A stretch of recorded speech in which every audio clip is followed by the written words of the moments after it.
सिनेमाई इतिहास को संरक्षित करना कोई आसान काम नहीं है। फिल्म संरक्षण में हैंडलिंग, प्रतिरूपण, भंडारण और भी बहुत कुछ मायने रखता है।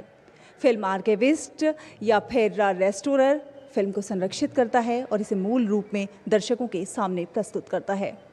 1980 के दशक तक संग्रह के खो जाने का डर था। उस समय तक जो एक समाधान था वो किसी सही जगह पर उसे डुप्लीकेट करना था, लेकिन अब दौर बदल चुका है और अब ज़्यादा बेहतर तरीके से मूल रूप में फिल्में संरक्षित हो सकती हैं। हमारे साथ मशहूर फिल्म डायरेक्टर और फिल्म हेरिटेज फाउंडेशन के संस्थापक शिवेंद्र सिंह डूंगरपुर मौजूद हैं। बहुत बहुत स्वागत है सर डीडी न्यूज़ में आपका। बहुत बहुत धन्यवाद। आज बहुत ही महत्वपूर्ण दिन है। ये इसलिए महत्वपूर्ण है क्योंकि एक हमारे बीच में एक ऐसे ऐतिहासिक फिल्ममेकर, निर्देशक जिन्होंने सिनेमा पैरादीसो जो 1988 में बनाई थी, जो 1988 में ऑस्कर भी उनको प्राप्त हुआ था, और वो मेरे ख्याल से विश्व की सबसे यूनिवर्सली लव्ड फिल्म है, क्योंकि वो एक बच्चे के ऊपर है और वो एक बच्चा का जो रिलेशनशिप होता है एक फिल्म प्रोजेक्शनिस्ट के दौर। हम लोग सब फिल्म देखने जाते हैं और ये ध्यान ही नहीं देते कि कौन प्रोजेक्ट कर रहा है। सर 1988 में बनी फिल्म है, लेकिन जिस रूप में आज ये प्रस्तुत हुई है, हम देख रहे हैं जितनी बड़ी संख्या में दर्शक यहाँ मौजूद हैं कि ऑडिटोरियम फुल हो गया है। उसके बावजूद बाहर जिस तरह से भीड़ है, कैसे देखते हैं आप इसको? आज हम रिस्टोर्ड वर्जन देख रहे हैं 4K में, और उसका श्रेय जाता है उन तमाम लोगों को जिन्होंने इस फिल्म को रिस्टोर किया और हमें आधुनिक technique means DCP digital format में, क्योंकि ये शूट तो सेलुलॉइड में हुआ था, आज हम डिजिटल फॉर्मेट में उसको खूबसूरती तरीके से देख पा रहे हैं।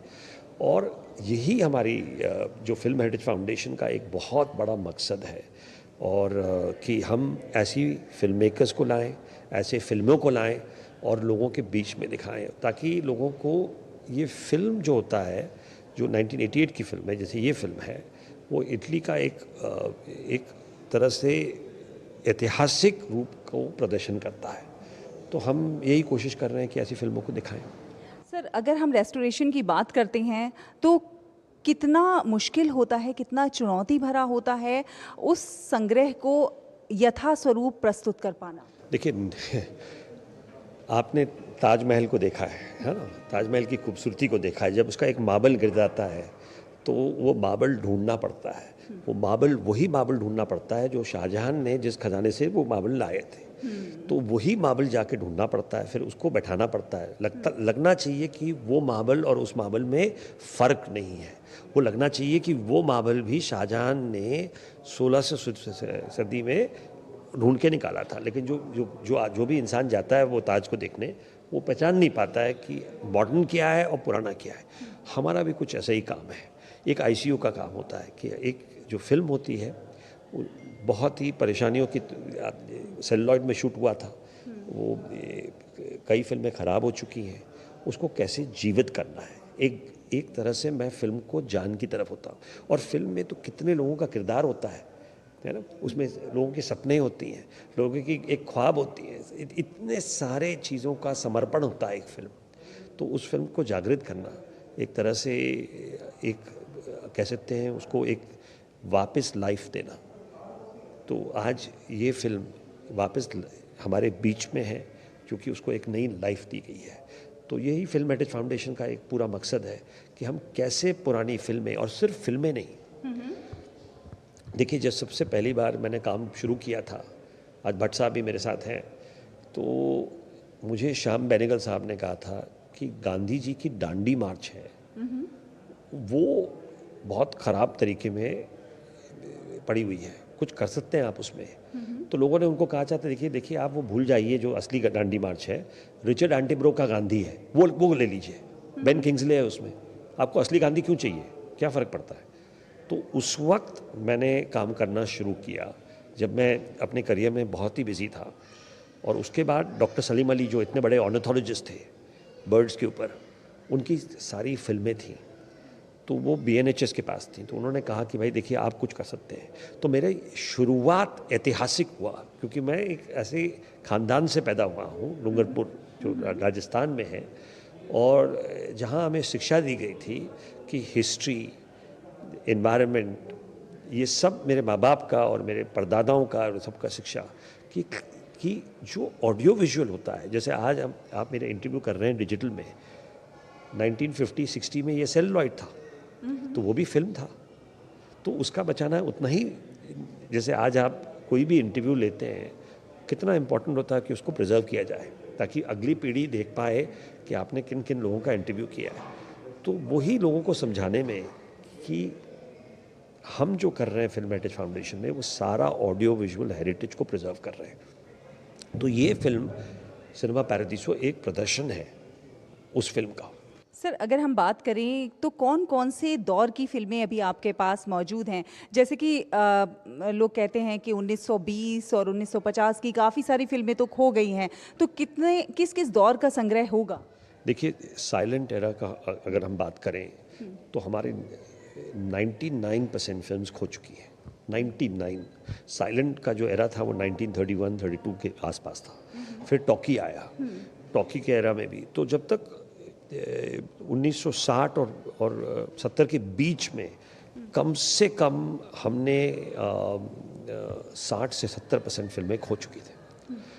हमारे पास हर किस्म की फिल्में हमने रिस्टोर किया। आज हम रिस्टोर कर रहे हैं एक पुरानी फिल्म अंदाज़, जिसमें दिलीप कुमार और राज कपूर थे।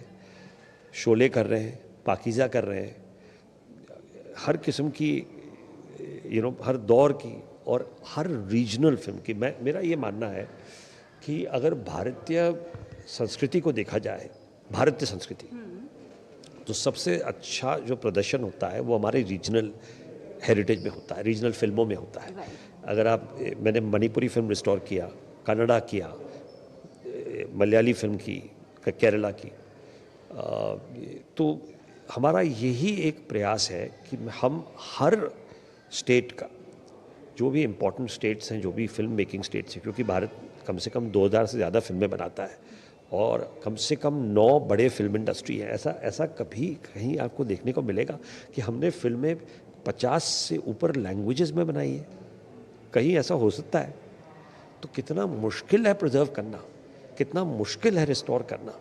बिल्कुल, चैलेंजेस सर बहुत ज़्यादा हैं, लेकिन सबसे ज़्यादा सबसे बड़ी चैलेंज है वो मूल्य की, जो पैसों।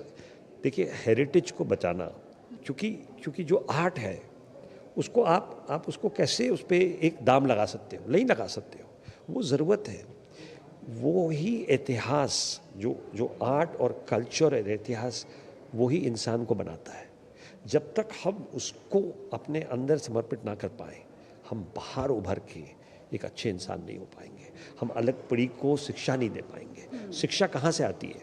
शिक्षा आती है जब आप एक बच्चे को लेके जाते हैं ताजमहल में और वो 4 सवाल पूछता है।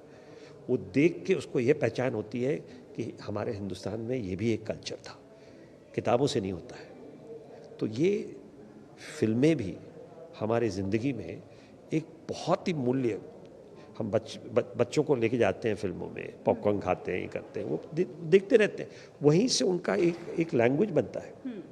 फिल्म आखिर एक लैंग्वेज है, जैसे लिखना पढ़ना एक लैंग्वेज है, फिल्म भी एक लैंग्वेज है। उसमें आपको लैंग्वेज सीखने को मिलता है, डायलॉग से आपको उच्चारण का एक प्रयोग मिलता है कि जो कई लोग हैं जो उच्चारण नहीं कर पाते उससे। तो ये मेरे ख्याल से हमारी सभ्यता का, जब तक हम फिल्म हेरिटेज फाउंडेशन में 2014 को हमने जब तक स्थापना नहीं की और बच्चन साहब हमारे ब्रांड एम्बेसडर बने, उसके बाद आई थिंक ये सब मूवमेंट ऑन फिल्म प्रेजर्वेशन चालू हुआ और आज 10 साल हो चुके हैं फिल्म हेरिटेज फाउंडेशन को, और देखिए कितना काम हो चुका है। एक सवाल ये भी था कि जब आप संरक्षण का कार्य कर रहे होते हैं, उसमें बहुत सारी बार ऐसा भी होता होगा कि फिल्म का कोई पार्ट मिसिंग है या कोई इक्विपमेंट मिसिंग है, तब ऐसे में आप क्या करते हैं, कैसे उसको रेस्टोर करते हैं? देखिए, ऐसी मुश्किलात तो हमारी रोज़ की ज़िंदगी का है। वो हम एक तो बहुत रिसर्च होता है और ढूंढना पड़ता है, और सिर्फ हिंदुस्तान में नहीं पूरे विश्व में ढूंढते हैं, क्योंकि हमारी फिल्में सब जगह गई हैं। कभी अभी एक कन्नड़ा फिल्म थी गिरीश कसरवली की, घट श्रद्धा करके, जो बहुत ही मशहूर कन्नड़ा फिल्म है, उसका मटेरियल मुझे अमेरिका में मिला, तो वो गई होगी स्क्रीनिंग में और वहाँ रह गई।